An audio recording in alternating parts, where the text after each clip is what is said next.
If Russia invades, tanks or troops crossing the border of Ukraine, again, there will be no longer Nordstream 2. We will bring an end to it. We will bring an end to it.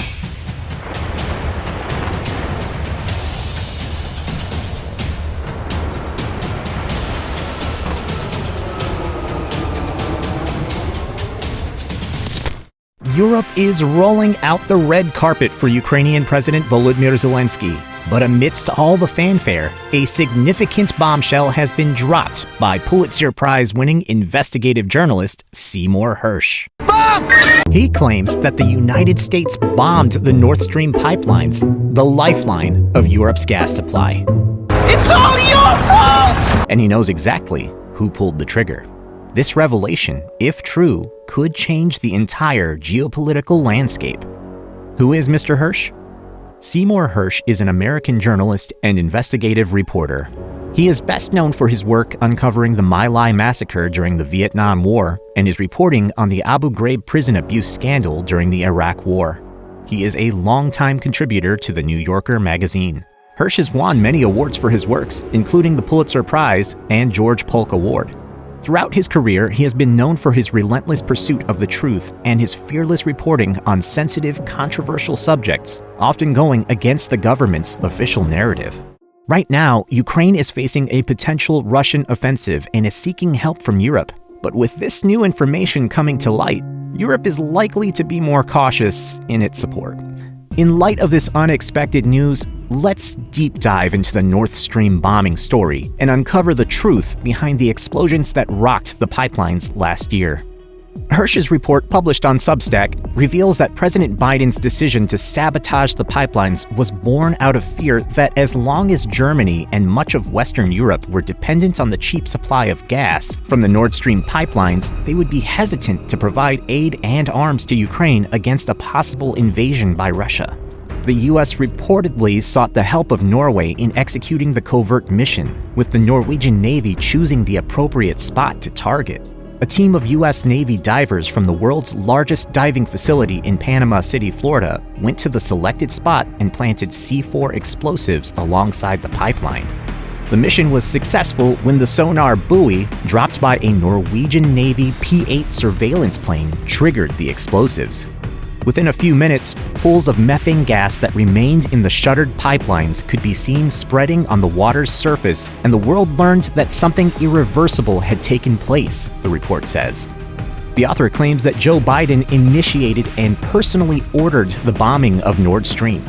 While Hersh has a reputation for exposing government wrongdoing, his previous work has also been criticized for lack of evidence. But this time, he says he has solid proof to back up his claims.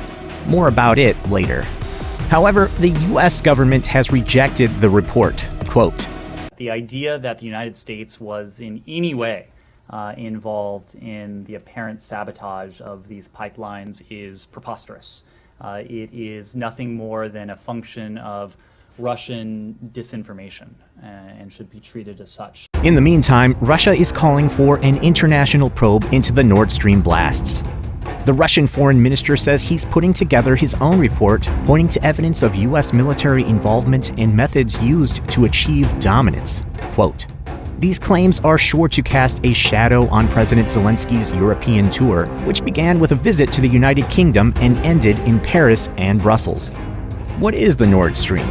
The Nord Stream pipelines were a game changer for Europe's energy supply for the last 10 years. This underwater network of gas pipelines runs from Russia to Germany, supplying Europe with a steady stream of natural gas. The first Nord Stream pipeline, which was established in 2005 by Nord Stream AG and Gazprom, is over 1,200 kilometers long and stretches from Viborg in Russia to Lubmin in Germany. The massive project brought natural gas to Germany and other parts of Europe, delivering it through onshore links and into storage caverns. But that was just the beginning. In 2015, Gazprom and 5 European companies announced plans to build the even bigger Nord Stream 2 project, costing a whopping $11 billion. This pipeline, which was finally completed in 2021, ran from Russia to Germany through the Baltic Sea and carried a staggering 55 billion cubic meters of gas per year. However, in November of that same year, Germany's energy regulators suspended the project, and it was ultimately scrapped on February 22, 2022. And the reason for that might surprise you.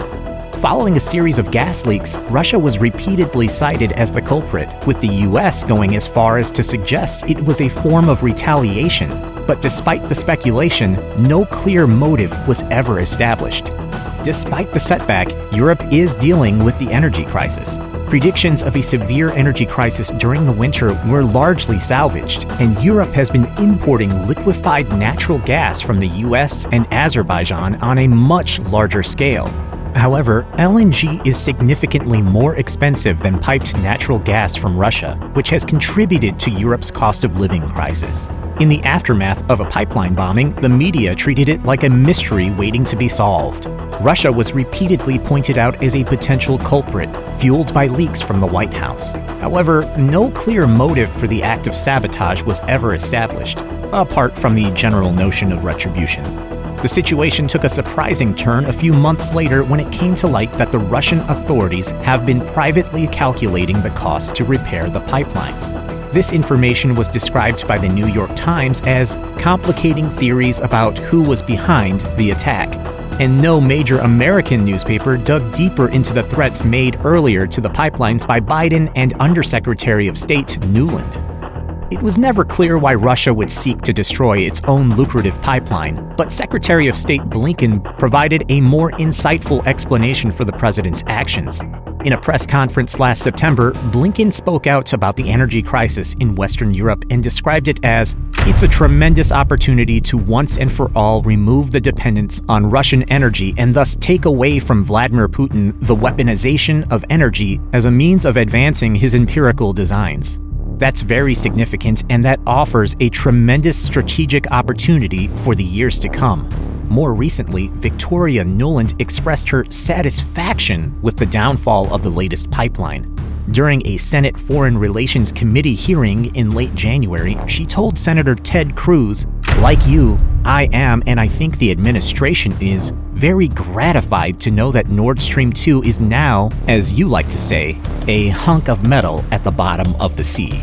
An anonymous source had a different take on President Biden's decision to sabotage over 1,500 miles of Gazprom pipeline in the middle of winter. The source praised Biden's bravery, saying, "Well, I gotta admit, the guy has a pair of balls. He said he was going to do it, and he did." When asked why the Russians failed to respond, the source said cynically, "Maybe they want the capability to do the same things the US did." What now? Hersh has been the center of controversy for many years now, with his reporting being called into question by critics who say that his work is often poorly sourced, based on conspiracy theories, and over-reliant on anonymous stories.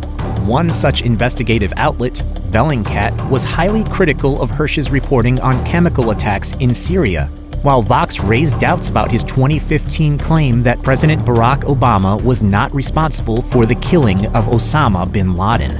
Despite the criticism, Russia was quick to endorse Hersh's claims and disseminated them through its state-controlled media. The new claims in Hersh's latest article seem to be based on a single, unnamed source and lack any verifiable details that could be confirmed by other media outlets. When Hersh's article was released, it was met with skepticism by those who closely followed the attack, which many believe was carried out by Russia. Sweden, which conducted an investigation into the pipeline destruction, officially declared the incident as sabotage, but did not identify the culprit. In Russia, Hersh's article was met with a sense of triumph. Sergei Ryabkov, the deputy foreign minister, told RIA Novosti that Hersh's article was not a surprise in Moscow and that it would bring consequences for the US. Foreign Ministry spokesperson Maria Zakharova also cited the article as validation for Russia's previous allegations of US involvement in the attack, also without any evidence. Russia's politician Konstantin Kozychev praised Hersh's reporting as impossible to dismiss, while TV personality and leading propagandist Vladimir Solovyev shared the same sentiment with his 1.3 million followers on Telegram. President Vladimir Putin's spokesman, Dmitry Peskov, called the article remarkable, but added that some points could be disputed and needed further proof. Despite clear refutations from U.S. officials, the Russian state-controlled news agency TASS quickly published a review of the Russian press reaction to Hersh's claims. The cause of the pipeline damage, discovered in September, was quickly determined to be sabotage and likely the result of remotely triggered explosives. But investigations into the incident remain inconclusive. In December, unnamed US and EU officials told the Washington Post that there was no strong evidence to support Russia's involvement, and more recently, German officials agreed. However, the evidence-free theory that President Joe Biden was behind the explosions has been circulating in far-right US media and Russian propaganda circles, echoed by Russian officials. The theory is largely based on Biden's early February 2022 remarks and the belief that destroying the pipeline would be politically advantageous to the U.S. Biden had expressed opposition to the Nordstream 2 pipeline and stated that the U.S. could bring an end to it if Russia invaded Ukraine. The invasion did take place, and officials in Germany, where the pipeline was supposed to pump gas, ultimately canceled the project before any gas was delivered. Hersh's article took this theory a step further.